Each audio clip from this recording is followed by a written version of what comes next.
Many cultures believe in a frightening underworld.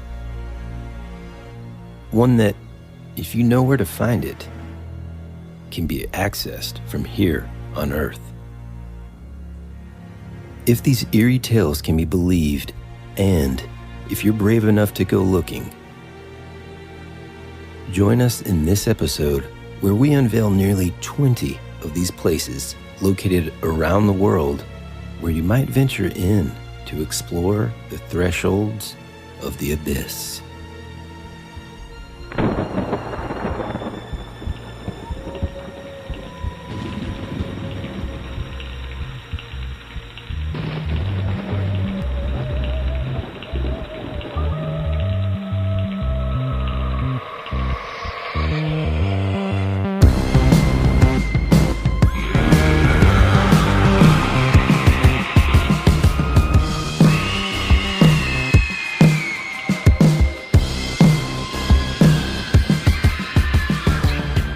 Hey, all you trick-or-treaters and lovers of the macabre, welcome back to your favorite podcast, That Would Be Rad, the podcast that majors in 80s and 90s nostalgia, comic culture, all things paranormal, and minors in retro video games, tabletop RPGs, pre-internet mysteries, Halloween, and raising our kids to be half as spooky as we were back in the 80s.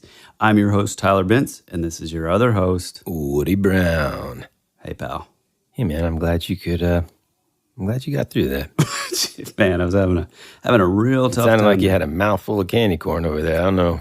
I mean, yeah. You know, a couple weeks ago when we were, diving into the now infamous Irish gates to hell, and we kind of started looking at, when we were doing our research, and I think I mentioned this during that episode, that we kind of came across a bunch of stuff that we wanted to bring up in a future episode, and, well, the wait is over, folks. That's what we are going to be talking about today. So here's the thing. It doesn't matter if you come from like a more Christian background and belief system. There are also a lot of non-Christian cultures that have, at some point in their history, but certainly throughout time, essentially had in their folklore and understanding of the afterlife, there has been what they consider or call like an underworld, right? Yep. And in this folklore and ancient beliefs, the idea of Satan or, some sort of demon presiding over this like searing hot inferno has been quite the captivating narrative.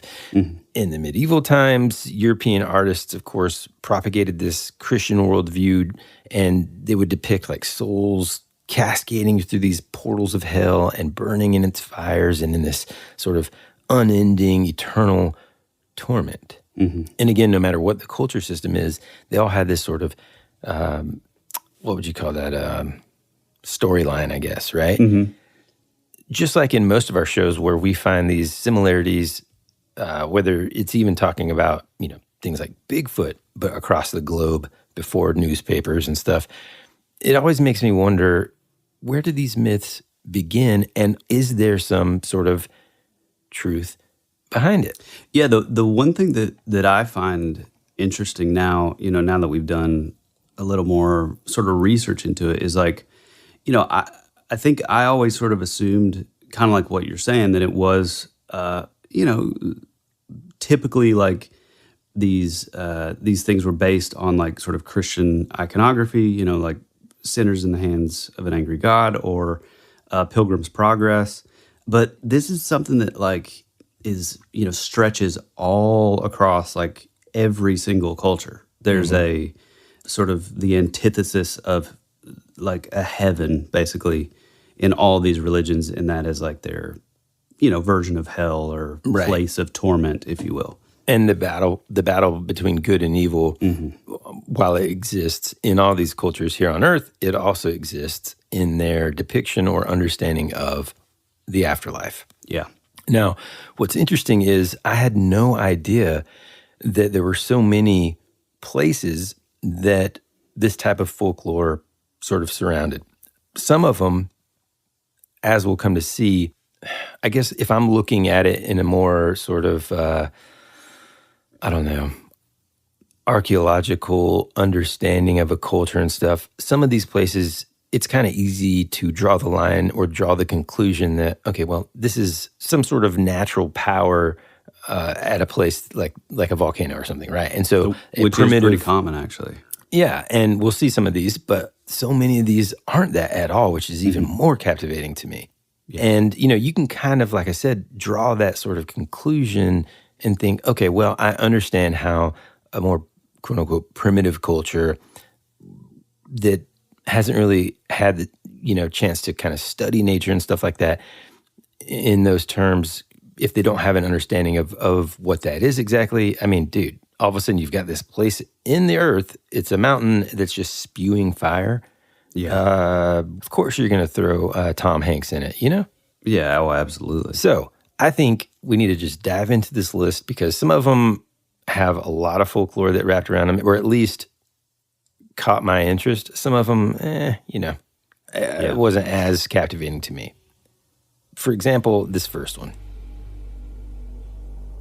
This first one is located in Derwiz, Turkmenistan, and it's called the Darvaza Gas Crater. Mm-hmm. Turkmenistan's Karakum Desert contains almost what looks like a dang CGI rendering of what I would consider the gate to hell. It's a over 230-foot wide pit that's glowing red with flames and surrounded by miles and miles of sand. And so this fiery hole is a gas crater that's been burning nonstop since 1971.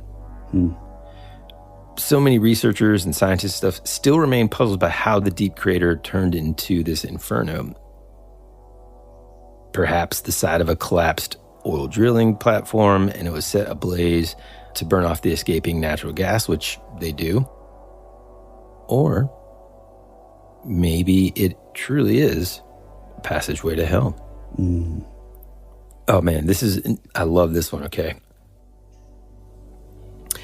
This one is located in Fengdu, China, and it's called the Guimen Gate. Fengdu Ghost City is a site located on the Ming Mountain in Fengdu County in the southwestern Chinese municipality of Chongqing. Due to its location, Fengdu Ghost City has become a popular tourist attraction amongst travelers on cruises going down the length of the Yangtze River. Here's an interesting fact. In 1994, the construction of the Three Gorges Dam began, which caused a rise in the water level of this river and turned Fengdu Ghost City into an island. The city itself is a temple site dedicated to tales of the underworld, influenced by Confucianism, Taoism, and Buddhism. Visitors that go there can find the entrance to hell at Guimen Gate, which is also known as the Ghost Torturing Pass. Yeah. According to Chinese mythology, the newly dead must present themselves here to Yanlao Wang, or the King of Hell, for his final judgment. Now, here's something that's really neat. According to legend, Fengdu gained its reputation as a ghost city during the Eastern Han Dynasty. One of my favorites. Oh yeah, great dynasty. Mm-hmm. The funny thing is, my wife Anne, she was a history major. She probably knows this dynasty like the back of her hand, honestly. I mean, I won the history award in my school. Here we go. There were 3 other students in the whole school. This is why Anne and I make... Most of them were in first grade while you were in second. Anyhow. Well, that's why we make such good partners. Yeah. You mean in cranium. Okay, because that sounded weird. I'm like, we're back to the sister. We're back to the sister husbands. Okay. During this period of the Eastern Han Dynasty, there lived 2 individuals named Yin Chengsheng and Wang Fengping. Now that sounds like I'm making fun of somebody, but that's their real names. Well, they sound like Mortal Kombat characters. Yeah. Both of these guys served as officials in the imperial court. One day, the pair of them decided to quit their jobs and they headed to Ming Mountain, where they practiced self-cultivation in accordance with teachings of Taoism. As a result of this, the two men succeeded in achieving immortality. During the Tang dynasty, the surnames of these two officials, Yin and Wang, were combined, according to one source, by mistake to form Yin Wang, which means the king of the underworld. Yeah. The claim that the king of hell lived in Fengdu also began to circulate at that time. So basically, those that are deemed evil are banished to one of the many torturous realms of Daiyu, or Chinese hell. You've probably seen a picture of this place because it looks amazing. So the actual Fengdu's gate to hell is this ominous black and red with peaked roof kind of structure flanked by 18 sculptures of demons that are enacting these gruesome possible punishments that that an evil person will do. And actually at this same site, besides this gate, the soul is said to have to pass like 3 different tests. This is just one of them. There's another one that involves like balancing on a stone. For like 3 minutes? Yeah, and then the other one has something to do with the river, and I don't remember. So basically, the stone balance on one foot is apparently easy enough for anyone, but not easy for a demon. I guess they would just fall down. So next time you see a demon, essentially, well, you know why? Grab a rock. Yeah. Why? Because, they have hooves, so. Well, okay. I didn't think of that. Mm-hmm. Do you have, like, all the stuff that goes along with that? Like, the super, like, crazy, torturous, like, all the obstacle course, basically? For the Fengdu one? Yeah, the Ghost City one. The only one that I really read about was this is the worst level, which involves being boiled forever in a wok. Wow. Yeah. Forever. Tyler fried rice. This one, I urge you guys to go look this up because this is like, so basically imagine like American Ninja Warrior or like Wipeout sort of, but if you're into, different displays of torture, like they've created this sort of like hell obstacle course, and it is super gruesome.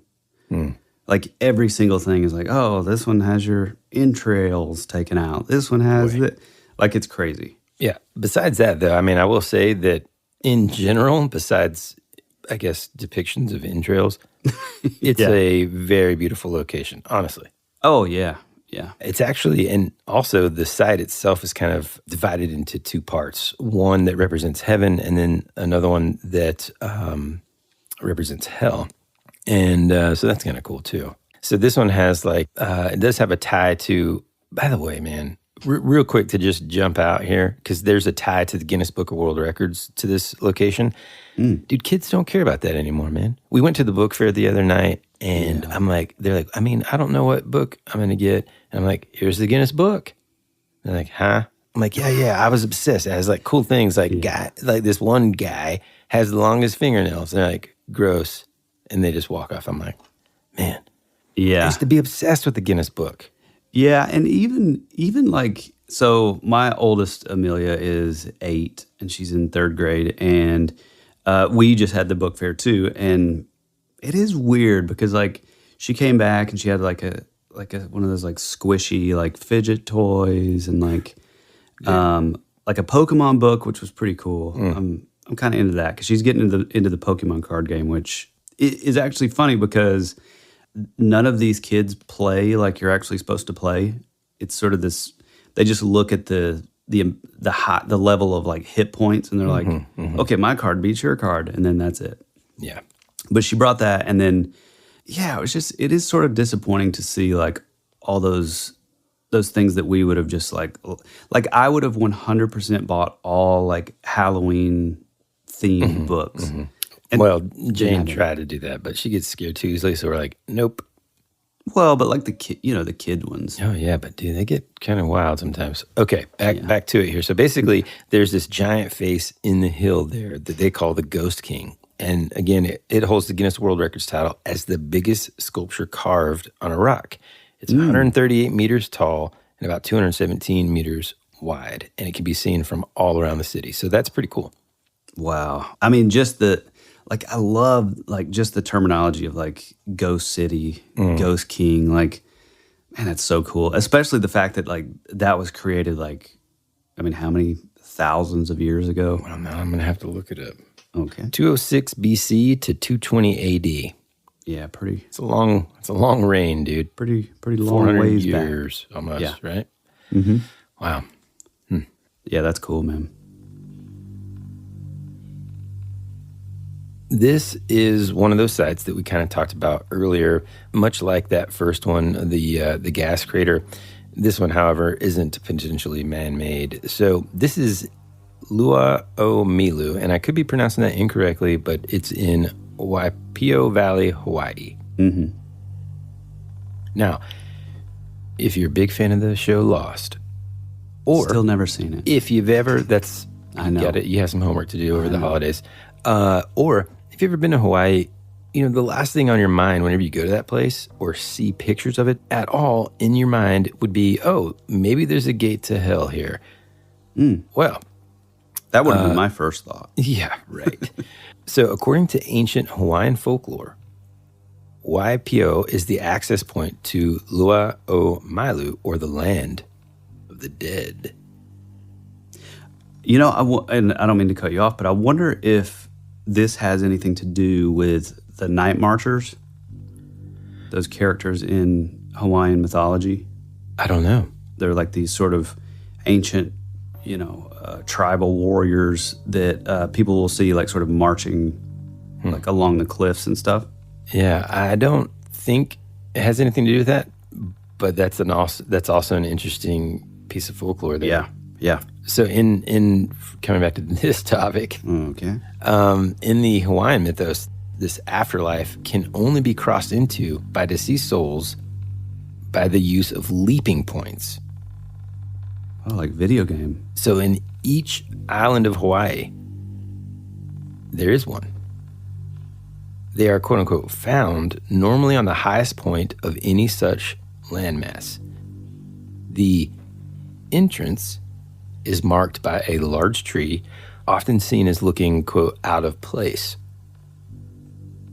The spirit then jumps from this point off the cliff near the tree into Lauamilu, or the land of the dead. When humans find these entry points, they say that one should not linger. Often, those souls who refuse to enter the land of the dead linger near the portal, and they can either possess the living or cause them to die by draining them of their life force. Now, that's straight up video game. I mean, well, I'm sure video games took their inspiration from it. Yeah. The one cool thing about this is, as for the precise location of this specific Hellgate, apparently you can't find it on Google Maps. The portal itself is now allegedly hidden by black volcanic sand. But, I wonder, now that you say that about those, what do you call them? The marching soldiers? Night marchers. Maybe it's, sometimes you can see those folks at a certain time of the year. Again, there's so many stories and pieces of folklore that exist out there that's going to be close to impossible for us to kind of really kind of dive into all of them. But boy, do I want to, man. Oh, yeah, dude. It's just so fascinating. Yeah. Yeah, there is something really cool, I think, about... After these messages, we'll be right back. Okay, hold on. Oh, my God. That scared the absolute crap out of me, dude. So Elliot just got her vampire costume in the mail, and she's running around. Looking in the mirror, just going, rah. I don't know if you can hear, but she's... Oh, yes, dude. That's Hey, hold on, let me call her up. Hey, Elliot, come here. What you can't see is she's going to walk through that door and have like a full costume on. Ellie, what are you doing? I'm roaring. You're roaring? Can you roar a little bit softer? We're doing the podcast. Okay. Get out. And That's amazing. continue.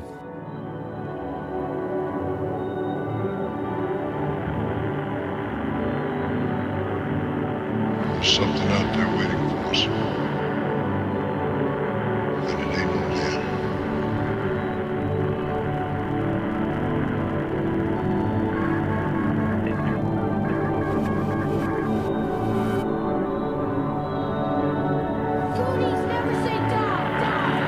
Hey, this is Bryce Johnson from the Bigfoot Collectors Club, and you're listening to Tyler and Woody on That Would Be Rad, because that is rad.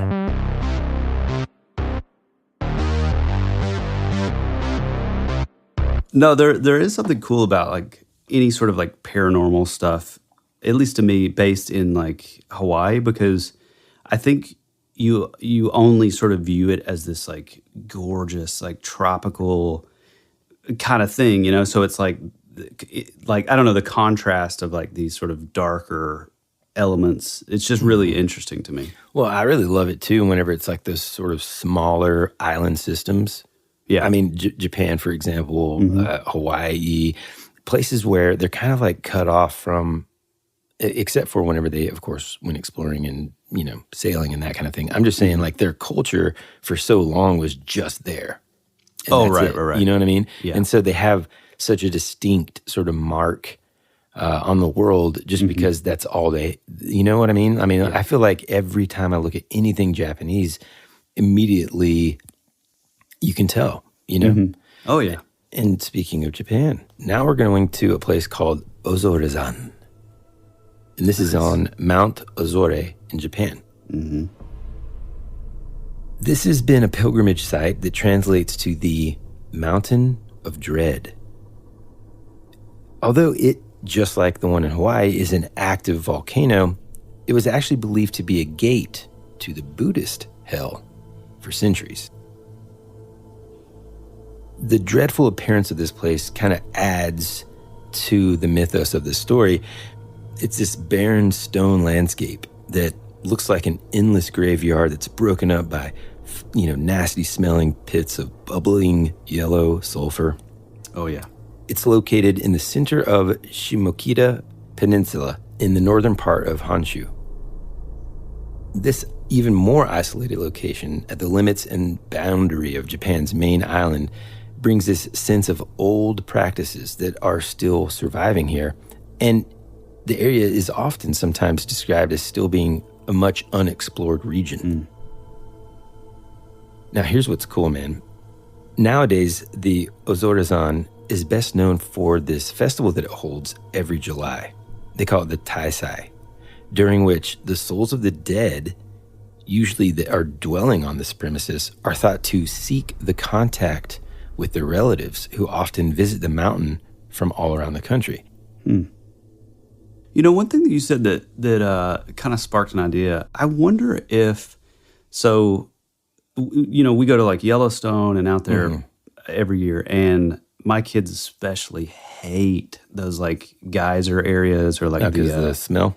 Yeah, I mean it is pretty brutal smell, and I wonder if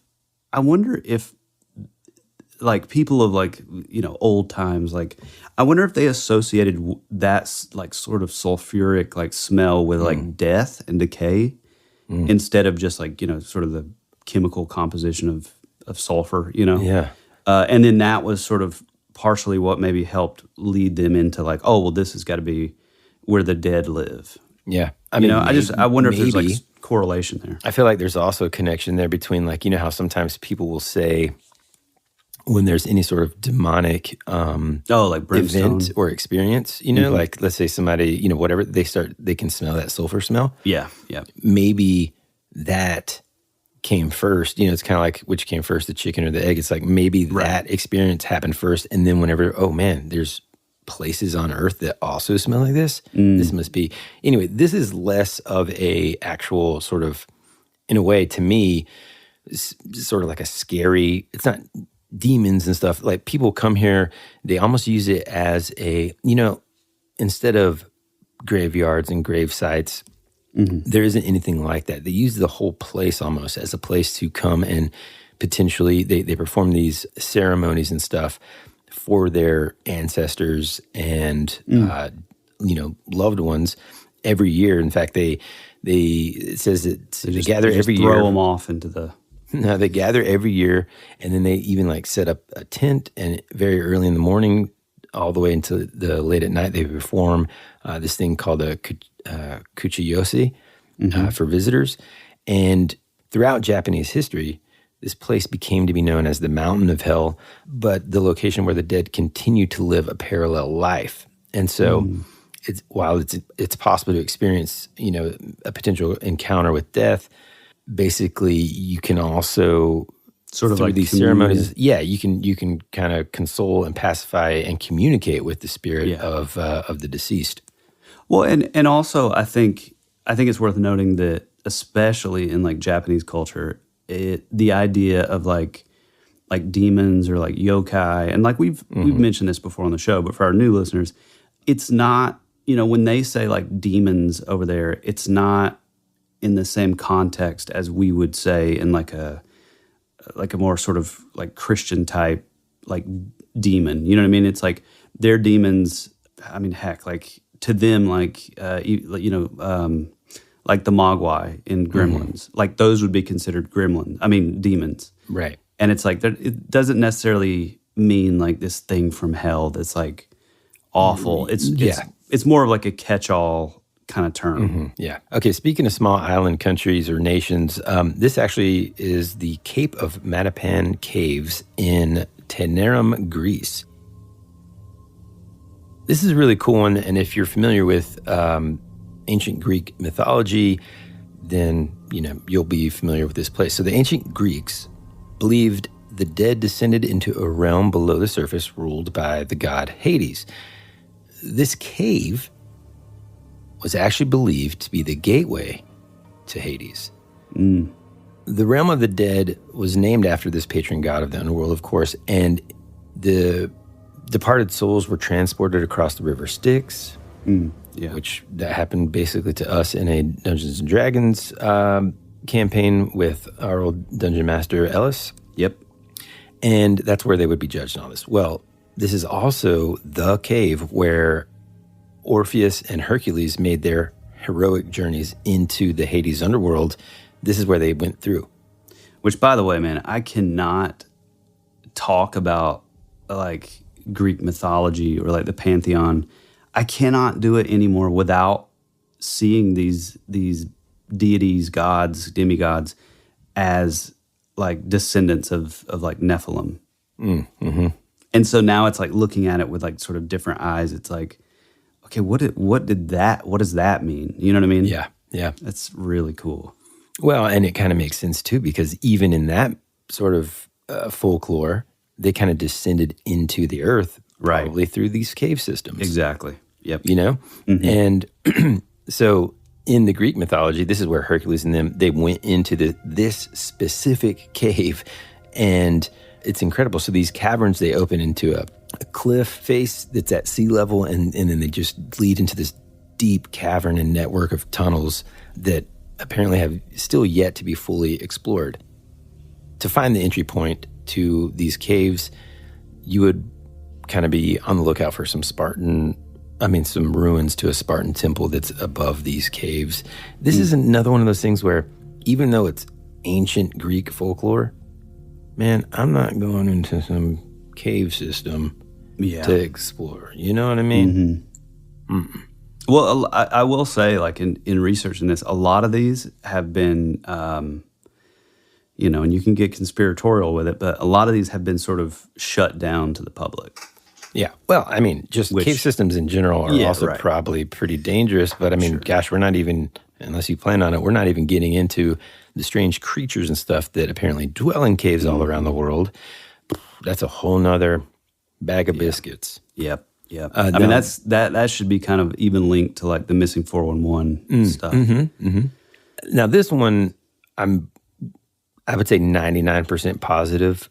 Some of our listeners that live in Pennsylvania have given us a heads up about. I'm positive, okay? Maybe I'm just imagining it like the movie of The Skinless Man. I won't get into that, but anyhow, I thought I found it the other day, by the way. Another one? Wasn't it? Okay. This is called the Seven Gates of Hell. Yeah. Located in York County, Pennsylvania, in the Hellam Township. This place in general, and here's something that I just love about Pennsylvania and that sort of New England area and northeast of our country. There's so much history. We're a young country, and we talk about this quite often, that when you go and visit those areas, it's kind of refreshing. Down south, if you're familiar with history, especially here in Georgia, boy, General Sherman kind of came through here and burned everything down. Right? Burned it all down. And so a lot of our own sort of early history as a colony, there's rare places that were left untouched and, undestroyed. You go up into the Northeast and it's like, oh man, it's so cool because there's all these beautiful and cool historic monuments. Here in York County, back in 1777, this is where the Americans adopted the Articles of the Confederation, which officially formed the United States of America. If you believe Oh, God. what the official history has told us. Yeah, that Tartarian. I do believe that. Okay. Hashtag Tartarian. This town, Jesus. Rothschild educations. Just cut it out, man. Okay. Basically, this all revolves around an urban legend. And maybe that's why somebody kind of gave us a heads up after our urban legend episode, and has even attracted some cults due to its connection to the underworld. Somewhere, deep in the woods of this quaint town, the 7 gates might appear and lead you straight down to hell. So there's actually 2 versions of this urban legend. The first one's the most interesting. Okay. In this version, there was a mental institution for the criminally insane that was located on a road called Toad Road, or I think also potentially called Trout Run Road in Pelham. Dude, Toad Road. This is like Timothy Renner's like Strange Familiars. He talks about this place all the time. And I think the reason why it's like, hey, it's this or that is because I think this road was around 1900, and they've changed the name. Who knows, right? So it could be. It's kind of. I don't know that it's for sure, because one of the names doesn't exist anymore, and so they assume that it's this road. Whatever. I don't know which one is which. Timothy, if you're listening, let us know. All right. So this asylum, kind of like a lot of them were back in the day. I don't know if you've ever seen like old school, mental institutions, but they're very often sort of just out in a remote location. And they did this, to quote unquote protect the townsfolk, so they wouldn't be exposed to any of the folks, within it. There's a place in Georgia that's, it's not exactly like that. I think it's since shut down, but it's kind of the same kind of deal. It's the only one that I know of that's kind of that creepy vibe. One that you would think of if you were like, okay, if we're going to do a scary movie and it's going to be about a mental institution, this is kind of what I'm talking about. So, this place was, full of patients. And just like a scary movie would start, a fire broke out. And because it was in a remote location, it was kind of hard for firefighters and rescuers to show up and help. And so many of the inmates and staff reportedly died in the flames. Dude, I just watched House on Haunted Hill, and that's exactly how it starts. Really? Literally, yeah. So apparently, in the asylum version of the 7 Gates of Hell, these gates were built by the local search parties to trap the remaining patients. Kind of intense. The search party was reported to have been beaten to death by escaped inmates that they found, and the gates were simply another way to trap and kill the unwanted. It kind of still remains unclear why they did that, but according to the legend, there are 6 more gates other than the one that you can apparently see that you can only see after dark. If you pass through each one of these 7 gates or portals to hell, it has to be in the right order. Essentially, you'd wind up right there at the devil's doorstep. Interesting. Now, the second version of the urban legend is that there was this physician where, he built these gates in the early 1900s, and he was known to be kind of eccentric and potentially psychotic, and he owned this property, and that's it. with unknown, motivations or anything like that. So it's kind of like a local legend. I'm sure our Pennsylvania listeners know way more about it and potentially might have something to add, which, we can do at a later time. But regardless, it would be fun to kind of go and try to find this stuff. Now, I would probably use a drone. Yeah.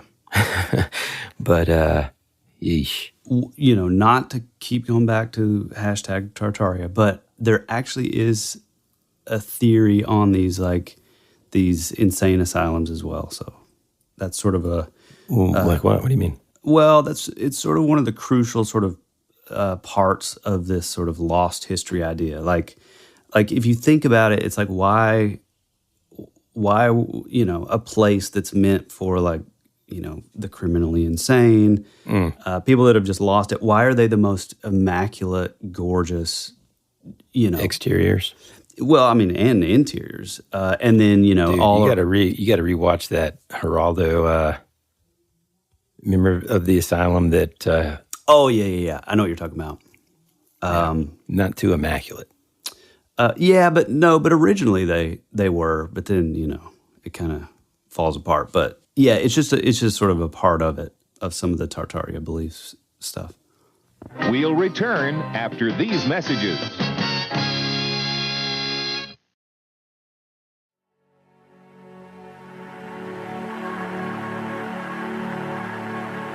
It's a pretty cool place if you're a Martian.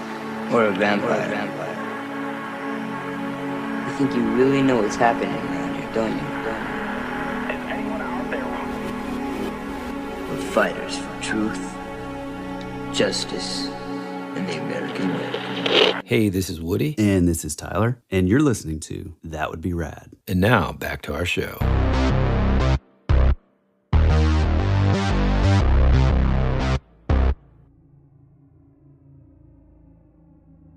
Now, this one, again, is it's just going to be an honorable mention, really. It's called the Helka volcano. It's in southern Iceland.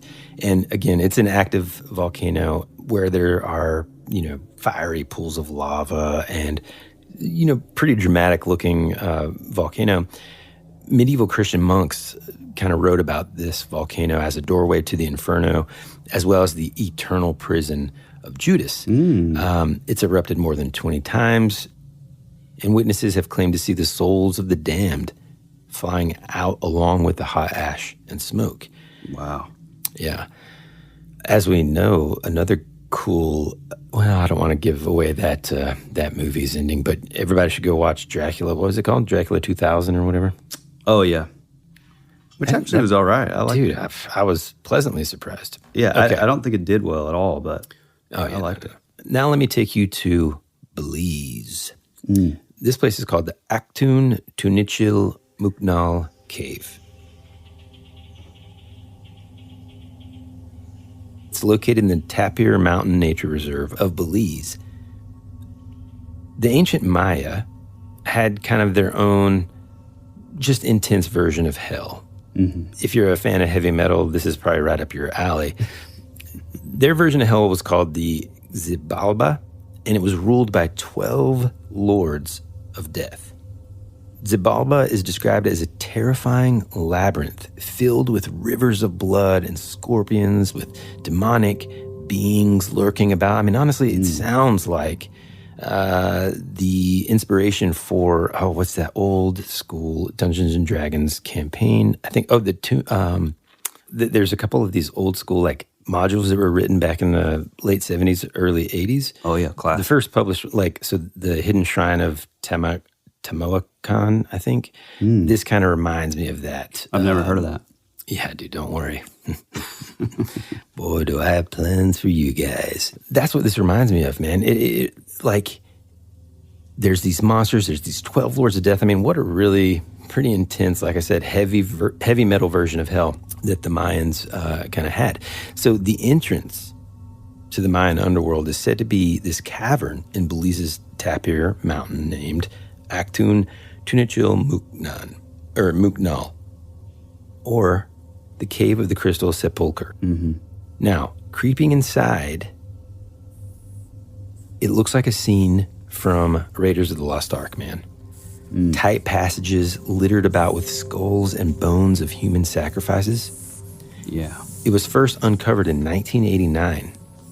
And in this jungle cave, it's about an hour's ride from San Ignacio, Belize, and then you have to walk for another hour. Tyler's already out, by the way. He's like, well, oh, yeah. You guys just send me a postcard. Yeah. You have to wade across these shallow rivers and through the jungle for another hour, and then you will arrive at this opening of the cave, right? To get in there, you have to swim in and then wade up to the cave river for another kilometer or so. So you got to really, you have to commit. You got to commit. You got to want it. You're probably going to have leeches. I mean, you're going to feel like a real-life Indiana Jones, though. Yeah. But once you get in there, man, for real, there's all these, like, skeletons just littered about all throughout this cave system. And they range in age from 1 year old to adult. Some of them even, like, infants and stuff, and some of these skeletons stuffed into crevices and small adjoining caves. They show, some of the younger ones show signs of the cranial deformation of skull shaping, which give their heads a slightly elongated, sort of almost alien look. Which sometimes I think a lot of those actually could have. I think in a lot of ways the skull shaping stuff is a way to like write off, actual sort of, elongated skulls sometimes. What do you mean? Just a personal thing. Oh, well, I mean, I think it's them trying to, like to look me, like. Yes. Yeah, yeah. I mean, like that too, yeah. That's how I've always thought of it. It's like, man, they realize that their, heads don't look like the people that they worship, and so they begin to try to force it to happen. Yeah. As like a sign of like, respect and stuff like that. Reverence. Yeah, reverence. One thing that's so creepy about that, like that area, is just like the amount of like spiders.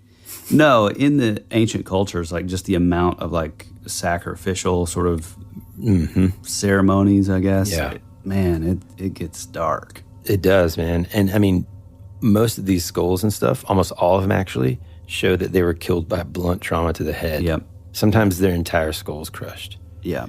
As you go farther into the cave, one of the most famous of these ancient dead Mayans is this skeleton of a 17-year-old boy that's been known as the Crystal Maiden.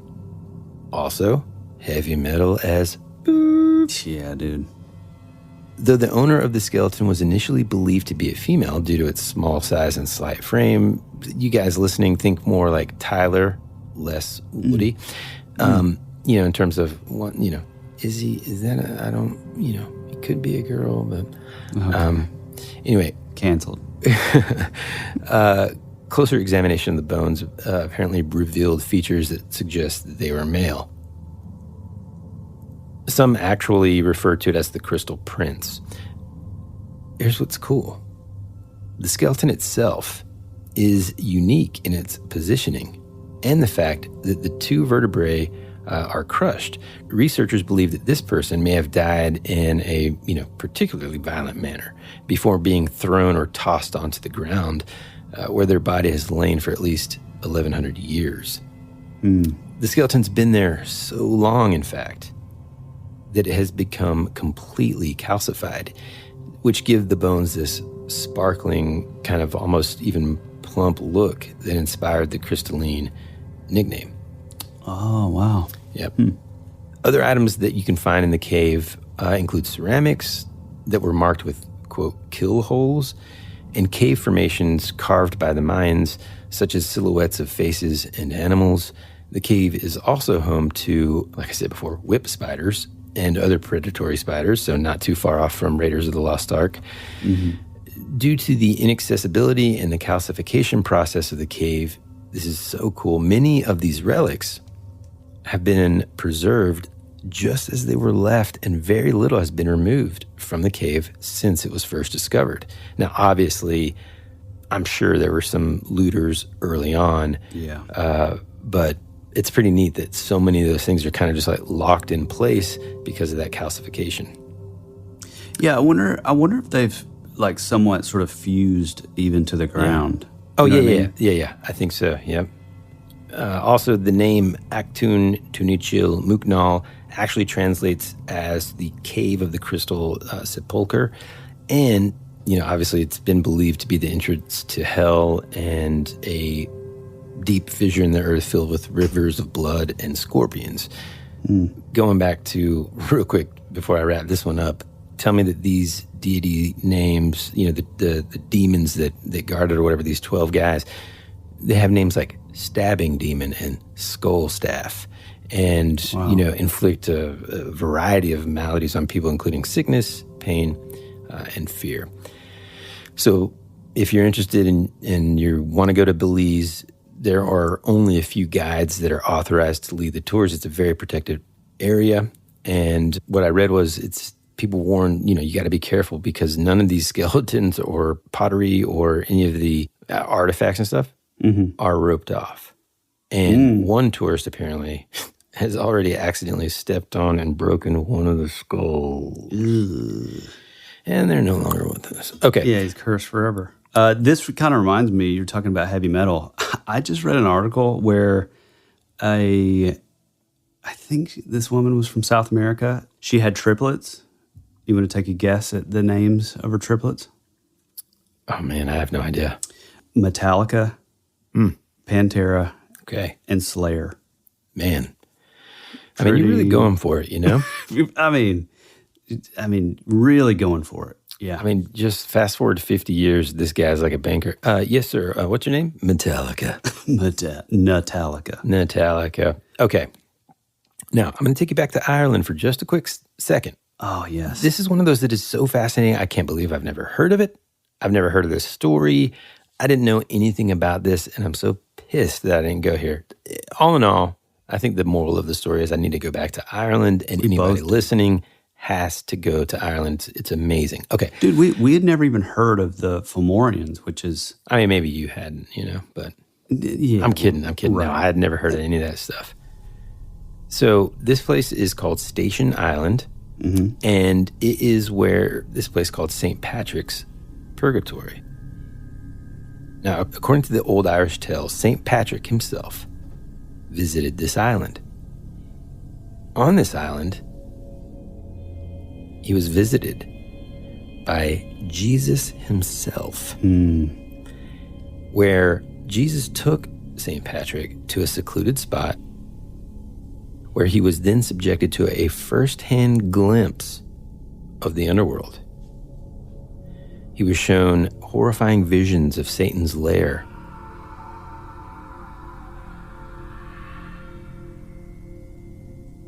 And the location to this cave that served as the entrance to purgatory.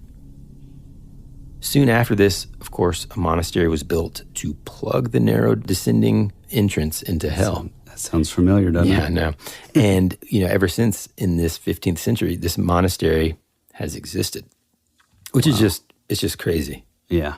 I mean, I had never heard of any sort of folklore. You think of St. Patrick, you think of driving snakes out of Ireland. You don't think about him having a picnic with the Son of God and him just being like, "Now, hey, look, you think you're pretty cool with these snakes that you drove out of here? Let me show you something." Which, by the way, man, I don't know why I thought. Well, I do know why I thought of this because of like driving the snakes with the flute. I keep going back to that idea of like Peter Pan. He plays pan flutes. His last name's Pan. He's like sort of a trickster archetype. He plays the flute and draws children with him. I mean, there's got to be something there. It's weird, but it's really sparked my interest, if you will. I mean, it is strange. There's some of these parallels, man. Yeah, between like folklore and these characters throughout. Okay, so this is one of the more popular ones. Stull Cemetery and the abandoned church that rests next to it is located in the tiny, almost forgotten Kansas town of Stull. There's not much left of the tiny village, but a few houses, the newer church, and about 20 residents. However, the population of the place allegedly contains a number of residents that are beyond this earth. In addition to its human inhabitants, the town is also home to a number of legends and strange tales that are linked to the crumbling old church and the overgrown cemetery that can be found atop Stoll's Emmanuel Hill. For years, stories of witchcraft, ghosts, and supernatural happenings have surrounded the old graveyard. It is a place that some claim is one of the 7 gateways to hell. So that sounds pretty familiar. The legends say that these stories have been linked to Stoll for more than 100 years, but none of them actually made it to print until the 70s. In November 1974, an article appeared in the University of Kansas student newspaper that spoke of a number of strange occurrences in the Stoll churchyard. According to this article, Stoll was haunted by legends of diabolical, supernatural happenings. And the legends asserted that the cemetery was one of the 2 places on earth where the devil appears in person 2 times each year. Whoa. It is, yeah, dude, that's What are those dates? straight up Washington Irving. Well, I'm sure we're going to get into it. It's said that the cemetery had been the source of many legends in the area, stories that had been told and retold for over a century. The piece also went on to say that most students learned of Stoll's diabolical reputation from their grandparents and older individuals, but that many of them claimed firsthand encounters with things that they could not explain. One student claimed to have been grabbed by the arm by something unseen, while others spoke of unexplained memory loss when visiting the place. Like many other locations of this type, the tales of devil worship and witchcraft also figured strongly into the article, which, the 70s, satanic panic stuff. But were the stories actually true?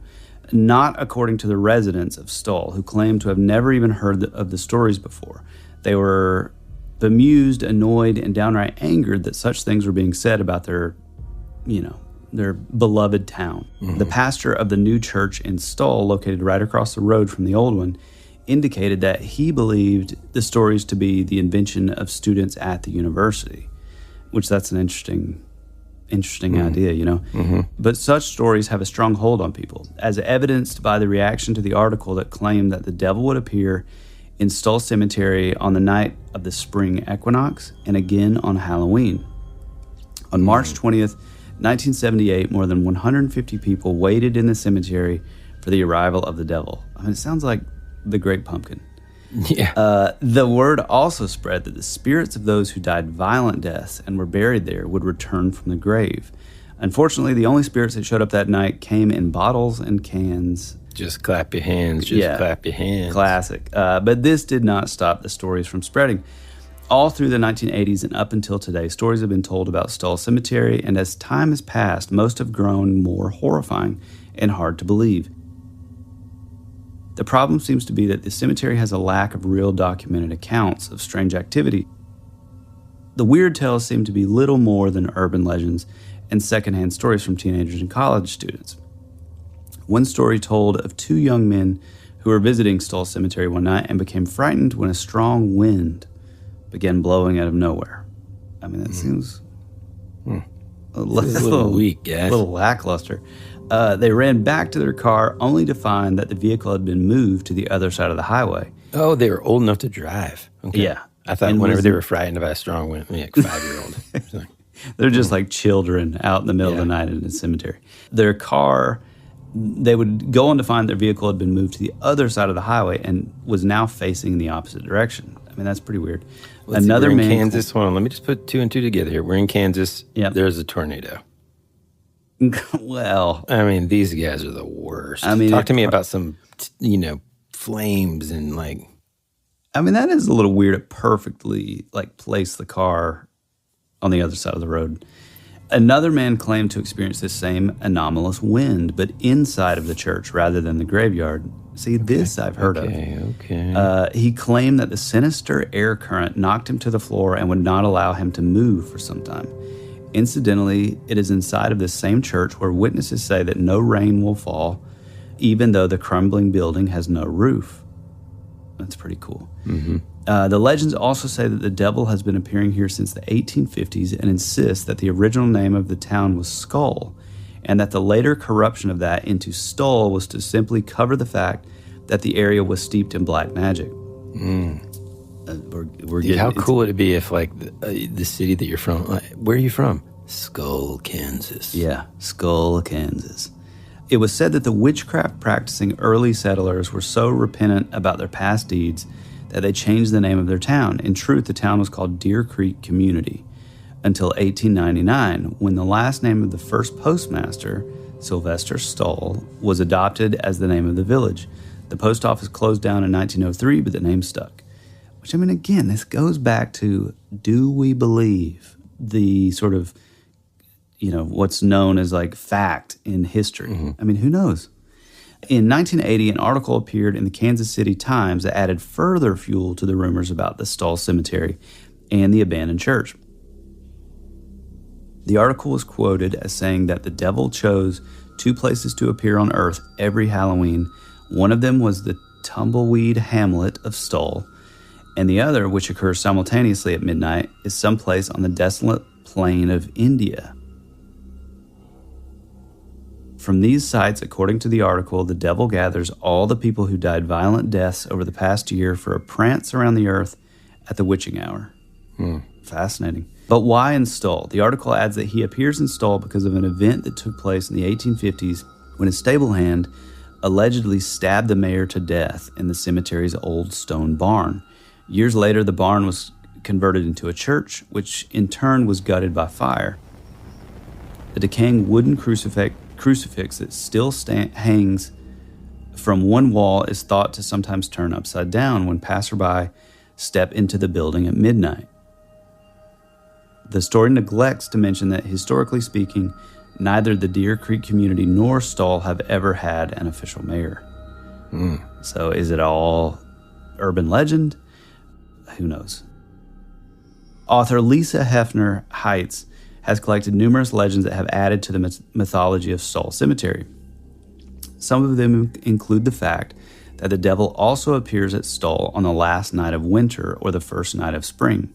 He comes to visit a witch that is buried there. Coincidentally, an old tombstone bearing the name Wittich is located fairly close to the old church.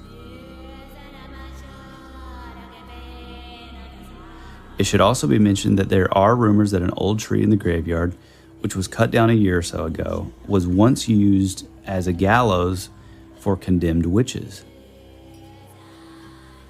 There is also said to be a grave in the cemetery that holds the bones of a child of Satan, who was born of the devil and a witch. The child was so deformed that he only lived for a few days, and the body was buried in Stull. Some say that his ghost may walk here, as there supposedly was a photo taken a few years ago that shows a werewolf-like boy peering out from behind a tree. I mean, that kind of sounds like the Jersey Devil, that sort of mythos. One of the strangest stories about Stull supposedly appeared in Time magazine. In either 93 or 95, the story claims that Pope John Paul II allegedly ordered his private plane to fly around eastern Kansas while on his way to a public appearance in Colorado. The reason for this, the story claims, was that the Pope did not want to fly over unholy ground. The legends grew, and by 1989, the crowd at the graveyard on Halloween night had become so overwhelming that the Douglas County Sheriff's Department had to station deputies outside to send people on their way. They handed out tickets for criminal trespass to anyone caught on the property. It was believed that nearly 500 people came to the cemetery on Halloween night of 1988, doing damage to the church and gravestones, prompting a police response the following year. As time passed, the local residents grew more irritated that vandals and trespassers were wreaking havoc in the cemetery where their loved ones and ancestors were buried. Finally, a chain-link security fence was installed around the grounds, and although the area is still regularly patrolled, the visits have died down somewhat, at least outside of October. In addition, there have been signs posted against trespassing here, and locals have made it clear that visitors are not welcome. So what about the stories? Were they true, or were they the work of some student writer's imagination? Is the cemetery at Stull really haunted, or is the haunting merely the result of an urban legend gone berserk? That's a hard question to answer, although undoubtedly the vast majority of the tales about the cemetery have been manufactured from horror fiction. They still beg that now familiar question of how such stories get started in the first place, which that's the thing that is sort of fascinating to us. Is there a grain of truth about the dark tales? Did some isolated supernatural event take place here that led to, sort of more and more embellishment over the years? We have no idea, and local residents are not talking. Strangely, although property owners have spoken out against both vandals and the macabre stories, they have done little to try to end the legends for good. For example, as so many of the paranormal events supposedly involved the ruin of the old church, the building has been standing vacant since 1922 and has been badly damaged by vandalism over the years. Why not tear it down? In '96, the remnants of the roof blew off, and once exposed to the elements, the interior walls have been damaged by both weather and graffiti. Which, doesn't that go against what they said about no rain falling? Recently, a large crack also opened in one of the stone walls after the church was struck by lightning. So why not tear it down before it falls down on its own? Wouldn't this bring an end to the demonic tales circulating about the place? To make matters worse, why chase away those who come to the cemetery at midnight on Halloween to see the devil appear? Why not simply control the chaos and allow the curiosity seekers to see that no spirits will run rampant on that fateful night? On Halloween night of 1999, reporters from a local newspaper and a television news crew joined the group of onlookers at the cemetery. Sheriff's deputies were on hand, but did not ask anyone to leave until 11:30. Why is that? At precisely this moment, an unknown representative for the cemetery owners appeared and ordered everyone to leave the property. The officers had no choice but to go along with their wishes, and the reporters and spectators had to leave, as Stoll Cemetery and the land around it is private property. There was no option but to comply. The owners stated through the representative they did not want media attention brought to the graveyard because it attracts vandals. But couldn't they have furthered their cause by allowing the camera crew to show that the devil did not appear at midnight, thus debunking the legend forever? But that wasn't the end of the story. On March 29th, 2002, the old stone church in the cemetery was mysteriously demolished.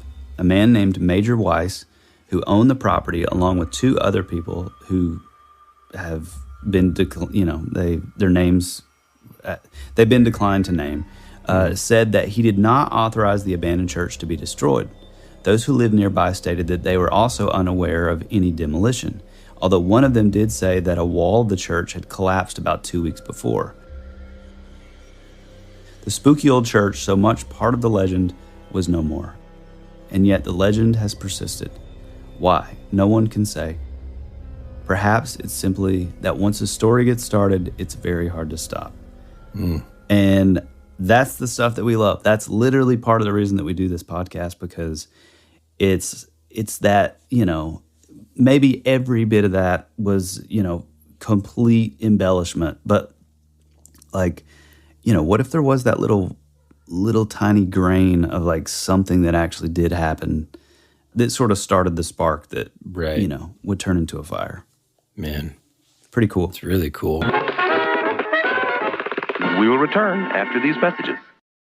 I mean, I think it's a lot of information, but I think we're kind of being I kind of saved it. You can say it.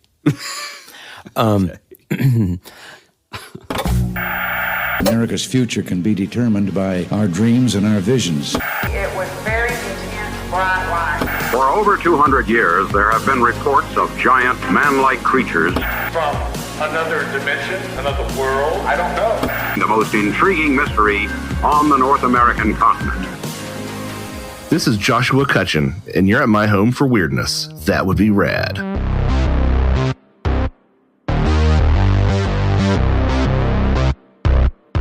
So a couple of the ones that are known as gateways to hell apparently are places like Hell's Gate National Park in Rift Valley, or in the Rift Valley province of Kenya. Again, back when the British explorers, kind of passed through in the 1800s, it looked to them like Satan's lair. Geothermic activity, volcanoes, plumes of steam. that sulfuric fragrance in the air. Anyway, that's kind of how that came to be. Also, this is a place in Rome I've got to find. I got to go. I've got old photos, listeners. This is when I last went to Rome. It was back when, I actually used an actual camera and then, printed the pictures. So I've got to go through the stacks, but I'm almost positive I saw this in the ancient Rome kind of area. It's this place called the Lactus Curtius, and it's one of those things that you could easily walk right past it. It's this small sort of, almost like a tablet surrounded by rubble that kind of marks the entrance to what was at one time believed to be the entrance to the netherworld.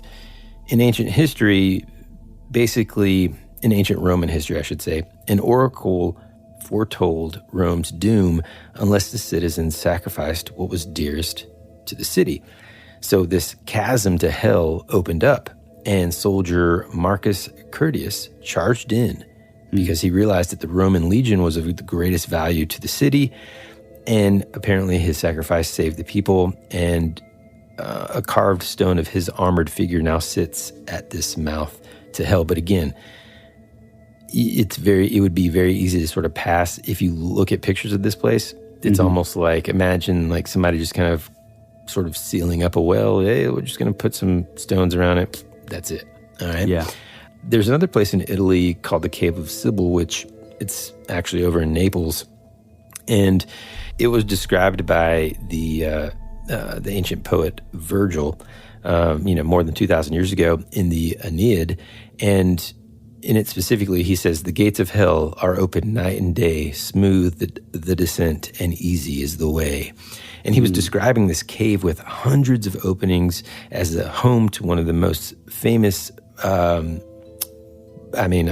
legends. And this happened around 19 BC. And the Aeneid chronicles these adventures of Trojan warriors, or the Trojan warrior Aeneas. And he came across and had a mysterious encounter with this ancient fortune teller, another oracle.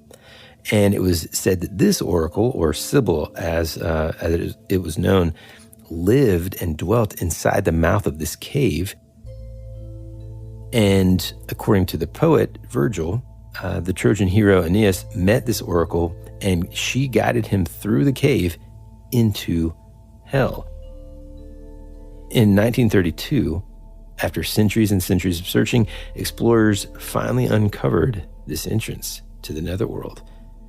And even today, you can go and visit this place. It's an archaeological site, and you can walk through these strange sort of coffin-shaped rock-cut passageways. You got to look at pictures of this place because it's just incredible looking. Yeah.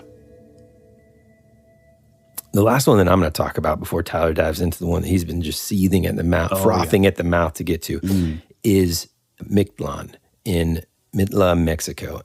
This is kind of that same vibe that the Mayans had, but this time it's the Aztecs, all right? And it's known as the Place of the Dead.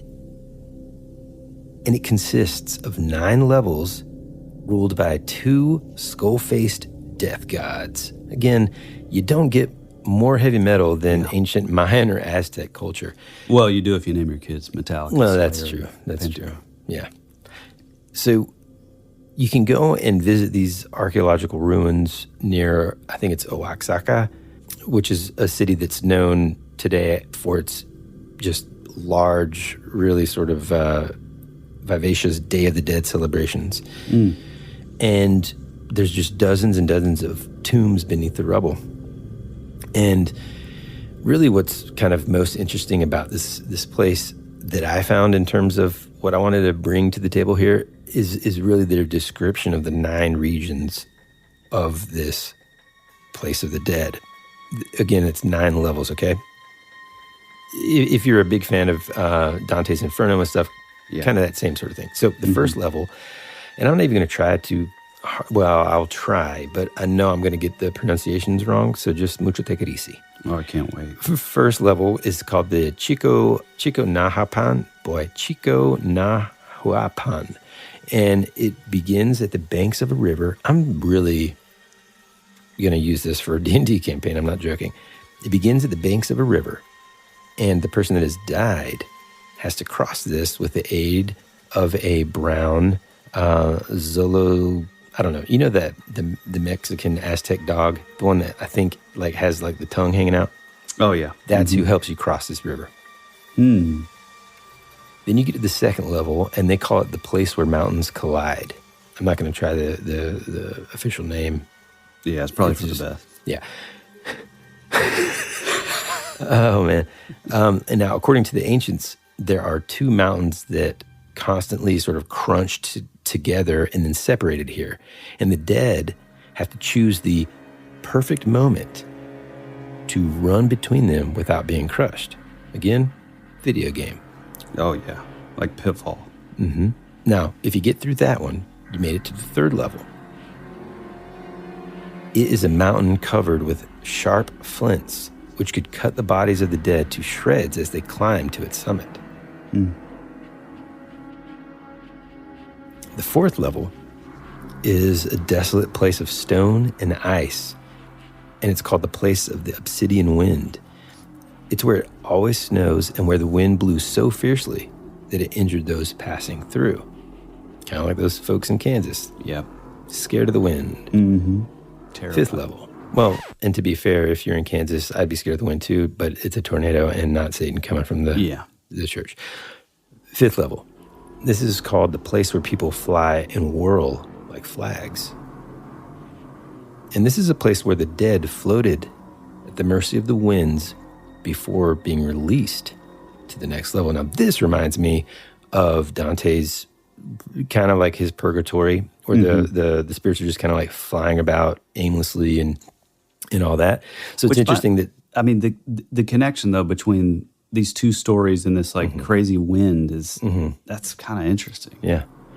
At the sixth level, this is called the place where people are shot with arrows. They got real creative. There's this broad pathway, and from the sides of which there are these invisible hands that fire arrows which would riddle the bodies of the dead. It was said that there were arrows that had been lost on the battlefield. And so I guess you just have to like run through like... Yeah, I mean, you can't tell me that this... I would be so much better at this than you. Well, no, but this didn't inspire Indiana Jones. Oh, I know, right? Like every single one of these are. Yeah. The seventh level is a place where jaguars ripped open the chest of the dead. We're getting real intense here, but they would open the chest of the dead to eat their hearts. Yeah. If you made it past that, a lot of torture. I'm hoping this last level is just a nice little, hey man, here's a piña colada. You did it. The eighth level, they call the Black Waters Lagoon. And this is where the dead were finally, defleshed. And their soul completely liberated from their body. Wow. So a lot of symbolism here, which is kind of, if you can just kind of turn it into something positive, it's that, they're making a distinction here between the physical body and the spirit one. You get to the ninth level, and this is where the dead cross 9 lagoons, after which their soul is totally freed from the sufferings of the body. Here they would be received by Mictlantecuhtli and Mictlantecuhtli, I don't know, masculine and feminine entities. I would think of them as like a heavenly father and a heavenly mother, it sounds like. The dead person had to carry with them a pack to help them survive the journey, containing water, weapons, blankets, gifts, etc. And I guess use those to kind of help, God almighty, this does sound like Indiana Jones. In other words, you have to have a satchel full of stuff. So cool, man. Yep. Anyway, that's that one. And that's in Mexico.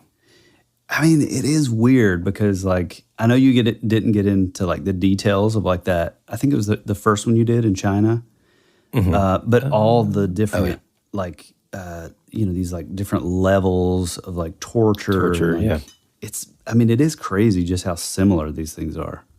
Right. To be, like, across the globe, like, literally, Yeah, no, man. It's wild. That's interesting.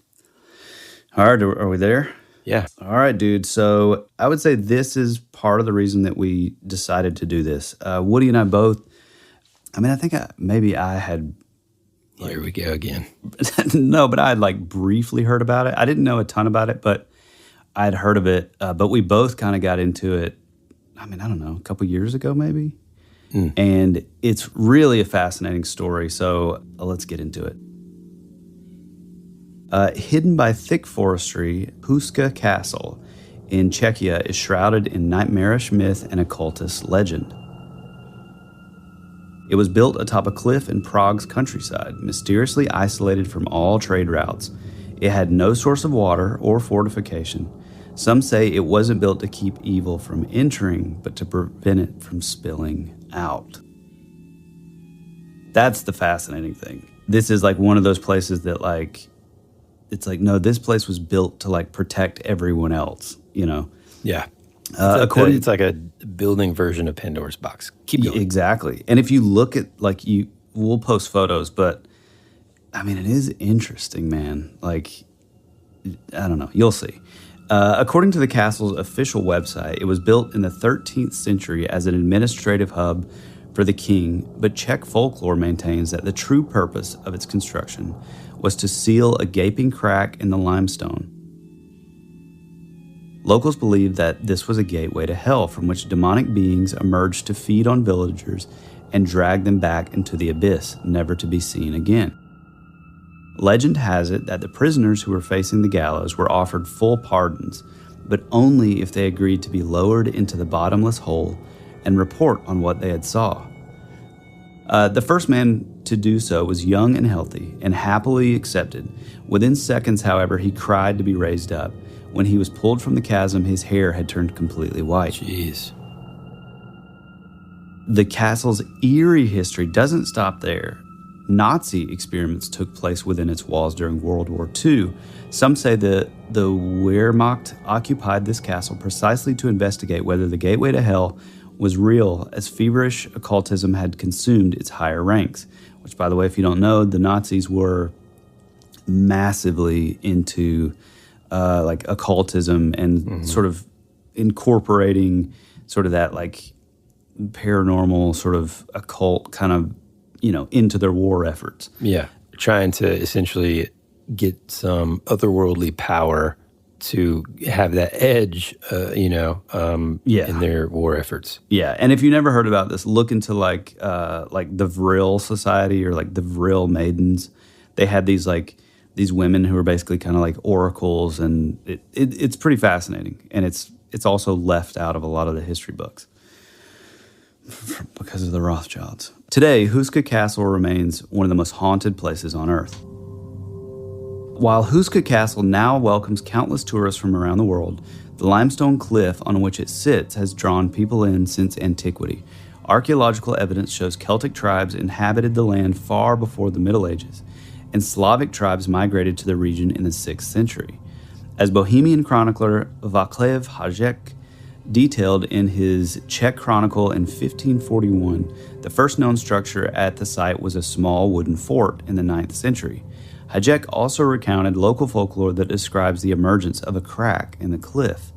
It revealed a seemingly endless abyss that villagers deemed an entrance to hell. So this is something that's been going on for a long, long time. Yeah. Locals were terrified of the half-human hybrids that began to crawl out of the hole at night and tear livestock apart.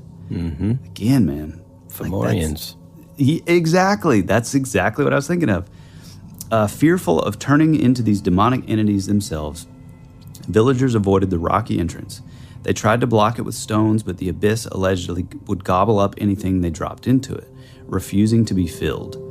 King Ottokar II of Bohemia had the Gothic structure built sometime between 1253 and 1278. Oddly, the original construction omitted stairs from the courtyard to the upper floors, and most of the structure's defenses were built facing inwards. It was as if the purpose of the castle wasn't to keep invaders out, but to rather keep something trapped within. So that would be like you having gates on the outside of your house, you know what I mean? To get inside, basically. Man. Perhaps most notable of all, the king had the gateway to hell sealed with stone plates and had a chapel built above it. The chapel was dedicated to the archangel Michael, who led God's armies against Lucifer's fallen angels. leading some to believe the gateway truly existed or still does. Which, by the way, I mean, if we're looking at, this is like sort of a connection to Fomorians and the Nephilim, that sort of takes on an even more sort of interesting approach as the fallen angels against the good angels, right? Archangel Michael and stuff. That's a really interesting sort of take on it. By 1639, the castle was occupied by a Swedish mercenary named Aranto. The black magic practitioner allegedly toiled nightly in his laboratory in an effort to create an elixir for eternal life. This instilled villagers with so much mortal fear that 2 local hunters assassinated him. Despite Aranto's death, locals continued to avoid the area. So now we go into the modern age. Scholars have since discovered cracks in Hajek's histories, and any evidence of Aranto's existence is rather dubious. Huska Castle did trade hands between various nobles and aristocrats in later centuries. However, it was renovated in the 1580s, fell into disrepair by the 1700s, and was fully restored in 1823. A century later, Josef Simonek, president of Skoda Auto, purchased the castle for himself. In the 40s, the Nazis overtook the castle during their occupation of Czechoslovakia, though their reasons for doing so are unclear, as the castle lacked defenses and was 30 miles from Prague. According to the castles today, some believe they needed to secure the 13,000 manuscript library of SS leader Heinrich Himmler, who was obsessed with the occult and believed that its power would help the Nazis rule the world. Himmler, which, by the way, he's a demon in human form, if you look into this guy, allegedly feared his trove of blasphemous materials would be destroyed in the war. But with something even more sinister afoot, locals at the time reported strange lights and horrifying sounds coming from the castle. Some say that many top Nazi officials, including Himmler, attended dark ceremonies at Huska Castle in which they attempted to harness the power of hell. After the war, the Simonek family regained ownership of Huska Castle, and they still own it to this day. The castle has been open to the public since 1999. The Prague Daily Monitor reports that many visitors are baffled by its counterintuitive architecture and unnerved by the fresco paintings in the chapel. The strangest of these paintings depicts a creature with the upper body of a human woman and the lower body of a horse. While it was unheard of at the time to include depictions of pagan mythology in a church, even more staggering is the fact that the centaur is using its left hand to shoot an arrow, as left-handedness was associated with service to Satan in the Middle Ages. Historians believe the painting is a hint to the creatures that possibly lurk beneath the church. Indeed, to this day, visitors claim to hear screams and scratching noises from beneath the chapel floor.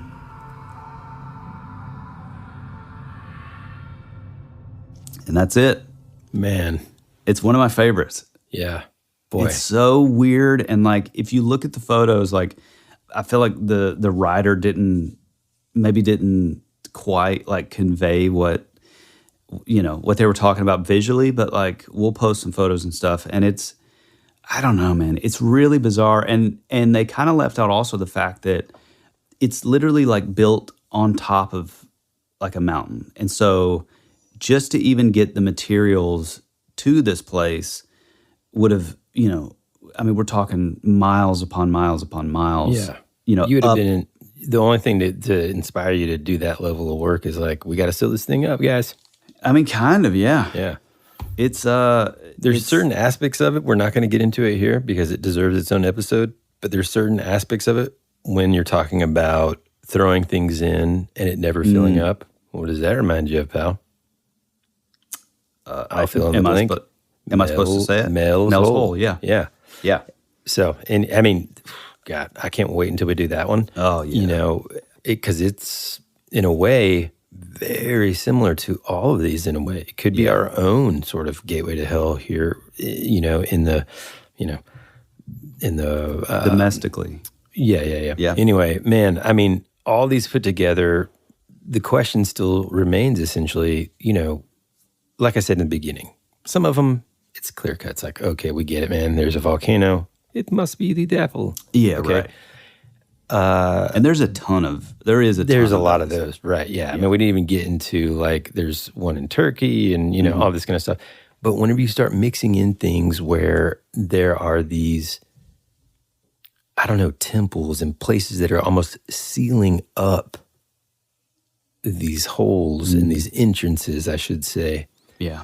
Man, it's interesting. There's so many different parallels and so many different ways that you can take this into talking about other topics like, the hollow earth theories and the, even multi-dimensional theory stuff. Like, are these gateways and or entrances to, or exits, right? Yeah, we always think of them as entrances to another place, but are they exits from our reality into another one? Do these places need to be sealed up so that the things that live within them can't come out? Are there rules that, that are in place that kind of like you invite a vampire into your home? Well, then, it's, you know what I mean? There's like all these other things, and my mind's just going a million different places. But either way, man, what a cool, spooky, perfect thing to talk about in the Halloween season. Oh, absolutely. And if this is something that you're into, you can also head over to the Rabbit Trail, our Patreon, where in this next episode, we're going to be talking about something a little lighter, like the antithesis of these portals into hell, if you will. And that is a possible actual stairway to heaven in China that has 999 steps, which is equally as fascinating. Absolutely. So if you're looking for something a little, lighter to curb your palate of all these, hell gates, head on over to the Rabbit Trail. If you'd like to find us, we can be found on Instagram. Drop us a DM, drop us a comment. Let us know how much you love the show. If you have your own spooky story or paranormal event, shoot us a DM, or if it's in long form, head on over to thatwouldberadpod@gmail.com.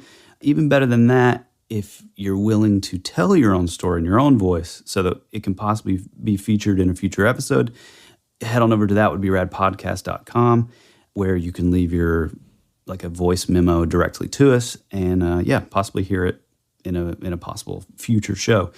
Tell a single friend about the show. Leave a 5-star review wherever you listen to this fine podcast. And buy us a coffee, buy some merch, do whatever. It's all in the link tree. You know the drill. Above all else, we hope that you have a wonderfully spooky Halloween, and just think of us while you're out there trick-or-treating and, just getting into that nostalgic, spooky kind of mindset, because we love it here. It's one of our favorites. You got anything else, Woody? I think that's about it, man. All right. Well, stay spooky. We love you. We appreciate you. And as always, be rad. That's the way it goes.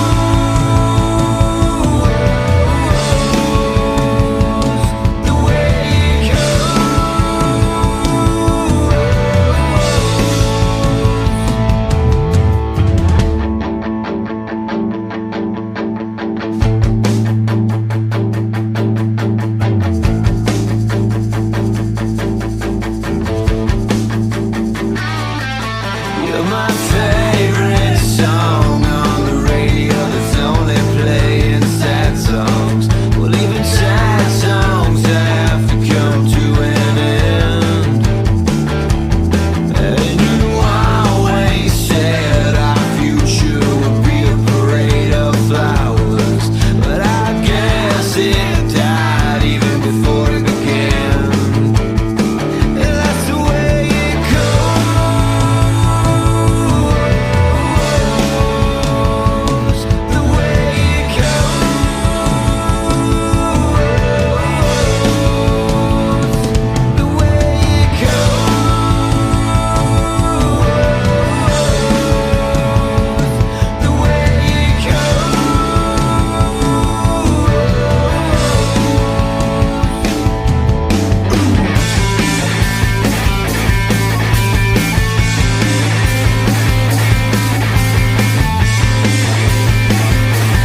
You were already dead, for you became a ghost. You always said our future would be a parade of flowers, but now all